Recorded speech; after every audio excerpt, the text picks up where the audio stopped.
একটু, একটু করে আমার সব স্বপ্নটা পূরণ হয়ে যাচ্ছে। আমি বিশ্বাসই করতে পারতেছি না যে আমার বাসাটা এত তাড়াতাড়ি আমি কমপ্লিট করে ফেলবো। আসসালামু আলাইকুম সবাইকে। সবাই কেমন আছেন? নিশ্চয়ই সবাই ভালো আছেন? আলহামদুলিল্লাহ। আমিও কিন্তু আপনাদের দয়ায় অনেক, অনেক ভালো আছি।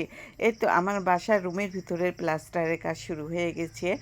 ছাদ প্লাস্টার করায় অনেকটাই হয়ে গেছে। সব রুমেরই ছাদ প্লাস্টার করা হয়ে গেছে। আবার এই যে রুমগুলো কিন্তু প্লাস্টার মাশাআল্লাহ অনেকটুকুই কিন্তু এগিয়ে যাচ্ছে। এ কয়দিন বৃষ্টির কারণে মানে অনেকটাই পিছিয়ে পড়েছিল। মানে একজন দুজন করে কাজ করলো তো এলো না। কাজটা কেমন যেন ভদ্রানাইসের মতন হয়ে গেল। আমার কাছে খুব বিরক্ত লাগতেছিল। এত দেরি কেন লাগতেছে? এত তাড়াহুড়া মানে আমি করতেছি যে তাড়াতাড়ি আমার কাছে খুব খারাপ লাগতেছে। মানে অনেক দেরি লাগতেছে। তারপরে মামাকে বললাম যে, "মামা একটু মানে লোক বেশি করে দিয়েন তো, লেবার বেশি দিয়েন, মিস্ত্রি বেশি দিয়েন।" তো মামা আমার কথা শুনে দেখেন কতগুলো মিস্ত্রি লেবার দিয়েছে যে একদিনে বলছে যে তোমার বাড়ি আমি একদিনে কমপ্লিট করে দেবো। দেখেন একদিনে কি কমপ্লিট হবে? ঠাট্টা করলো। মামা তো আমার সঙ্গে ঠাট্টা করলো। যাই হোক অনেকগুলো লিভার দিচ্ছে, অনেকগুলো কাজই মানে অনেক কাজটা এগিয়ে যাবে। আজকে তারপরে এই তো বাজারে গিয়েছিল। মাছটা কিনে দিয়ে চলে গেছিল। নাইট পাশে আসছিল। এসে কিন্তু এই যে একটা মাছ মেয়েকে জিজ্ঞাসা করলো বাজারে যাওয়ার সময় তুমি কী খাবে? মেয়ে তো ফট করে বলে দিল আমি পাঙাশ খাবো। আর কোনো মাছের নাম মনে থাকে না। শুধু পাঙাশ। আর হলো ব্রয়লার মুরগি। আমার মেয়ের প্রিয় খাবার ২ টা। তো কী করবে মেয়ের বাবা যখন মেয়ে মাছ খেতে চেয়েছে আর বড় একটা মাছ দিয়ে গেছে। কিনে দিয়ে চলে গেছে।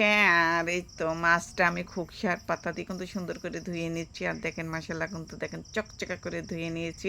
আর এই খোকসার পাতা দিয়ে মাছ ডললে কিন্তু দেখেন মাছটা কিন্তু দেখেন কি সুন্দর চকচকা হয়। আর মাছ যদি না ডলে খাওয়া যায় মাছের গাটা কেমন কালো কালো লাগে, আমার কাছে ভালো লাগে না।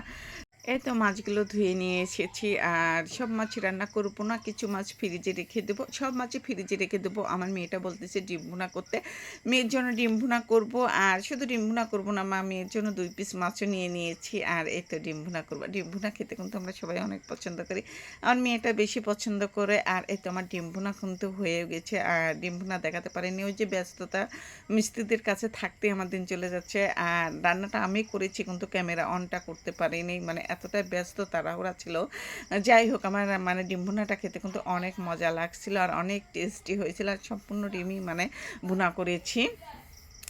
আর এই যে আমার স্বপ্নের বাড়ি, বাড়ির সামনে মানে পিছনে এটা উঠান হবে। আর কেমন হয়েছে বাড়ির সামনে বলেন তো?